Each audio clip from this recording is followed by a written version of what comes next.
Maruti Prabhas combination లో తెరకెక్కిన the Raja Saab cinema జనవరి 9న విడుదల కానుంది. బాహుబలి ది ఎపిక్ చిత్రం డిసెంబర్ 12న జపాన్ లో విడుదల కానున్న నేపథ్యంలో సినిమా ప్రచార కార్యక్రమాల్లో పాల్గొనేందుకు ప్రభాస్ జపాన్ వెళ్లారు.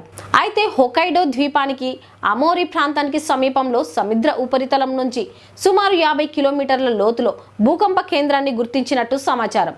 భూకంప తీవ్రత ఎక్కువగా ఉండడంతో పలు ప్రాంతాల్లో సునామీ హెచ్చరికలు కూడా జారీ చేయడం జరిగింది. ఈ ఘటన నేపథ్యంలో ప్రభాస్ అభిమానులు తీవ్ర ఆందోళనకు గురయ్యారు. ప్రభాస్ ప్రస్తుతం జపాన్లోనే ఉన్నారు కదా, ఆయన క్షేమంగా ఉన్నారా అనే సందేహంతో సోషల్ మీడియాలో వరుసగా పోస్టులు పెట్టడం ప్రారంభించారు. ఒక అభిమాని అయితే నేరుగా దర్శకుడు మారుతిని ట్యాగ్ చేస్తూ జపాన్లో భూకంపం వచ్చింది, సునామీ హెచ్చరికలు కూడా ఇచ్చారు, మా హీరో ఎక్కడున్నాడు, ఈరోజు సాయంత్రం తిరిగి వస్తాడా అంటూ ప్రశ్నించాడు. ఈ పోస్ట్ కొన్ని నిమిషాల్లోనే వైరల్గా మారింది. ఈ పోస్టుకు దర్శకుడు మారుతి కొద్ది గంటల్లోనే స్పందించారు.